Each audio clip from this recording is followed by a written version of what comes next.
At 139 miles per hour, the world stops making sense.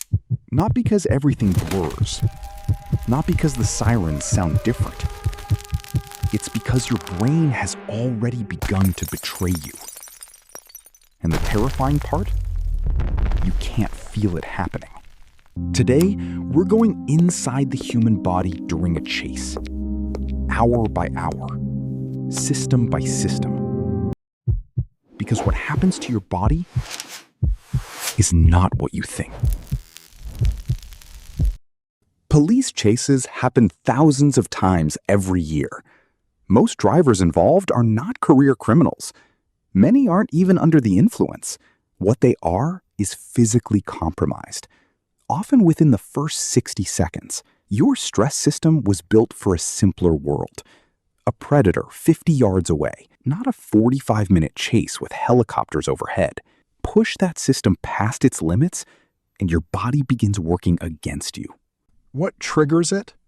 The moment those lights flash in your mirror, your brain fires a chemical alarm. Within 3 seconds, adrenaline floods your blood. Your heart rate can jump from 70 to 160, faster than most people's peak during hard exercise. What it feels like? Your hands grip tighter. Your vision narrows. Time seems to slow down. But that's not clarity. That's your brain cutting corners. Your side vision shrinks by up to 70%. The lane to your left? Harder to see. That intersection ahead? You may miss it entirely. The cruel irony? You feel sharper than ever right now. Faster.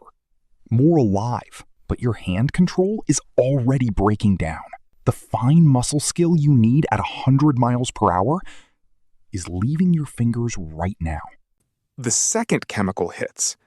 If adrenaline is a lightning strike, the second stress chemical is the flood that follows. It dumps sugar into your blood for raw energy. It shuts down your digestion, and it starts dulling your thinking brain. The part of your brain that plans ahead, it's going offline. What researchers have noticed, chase experts have studied this pattern for decades. Around the 5 to 8 minute mark, driver behavior gets more chaotic, not less. Not because they panicked, because their brain can no longer see consequences. The decision collapse. A red light was once an obvious stop. Now it's just noise among many inputs, and the brain, overloaded, may read it wrong. This is not stupidity. This is biology doing exactly what it was built to do. In a 10-second fight with a predator, that works. At 139 miles per hour through an intersection, it doesn't. A strange thing starts happening. Between 10 and 20 minutes of extreme stress, many people stop hearing things clearly. The sirens that filled the car at minute 1, the brain quietly deprioritizes them. Officers report suspects not responding to verbal commands, not ignoring them, genuinely not processing the sound. Tunnel vision locks in. By now, the side vision is nearly gone. The driver sees a narrow tube of road ahead, and nothing else. People on sidewalks, cars in intersections, stop signs, all of it can fall outside the visible range. The speed paradox. Faster speed means more information per second, but extreme stress narrows what the brain can take in.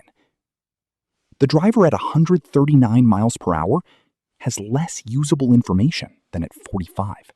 The chemical reserves run dry on adrenaline forever. Around the 30-minute mark, the supply starts dropping. Hands that gripped instinctively now need effort. Reactions that felt fast now feel slow. The fuel runs out. All that blood sugar got burned fast. If you haven't eaten recently, your brain is now running low on fuel. Studies show thinking ability can drop by 20 to 40% in sustained stress beyond 30 minutes. That is a clinical, measurable drop. The reckoning. This is often when chases end, in surrender, in crash, or in the body simply stopping, not a choice. A collapse. Here is the part that stays with you. None of this requires a police chase to happen. A bad argument can trigger it. A near miss on the road can trigger it.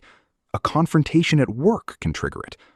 Any moment your brain reads as a survival threat, your body runs the same program.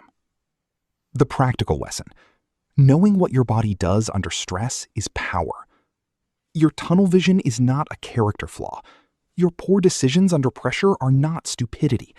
They are ancient biology running old hardware. What actually helps? Slow breathing can lower your heart rate in 60 seconds. Practiced stress exposure builds real resistance. And naming the feeling out loud works too. Saying the word fear actually reduces fear in the brain.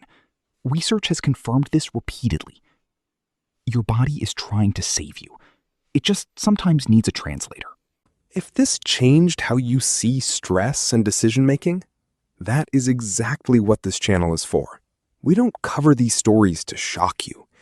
We cover them to help you understand yourself. If you want more of that, subscribing takes 2 seconds, and it genuinely helps us keep making these.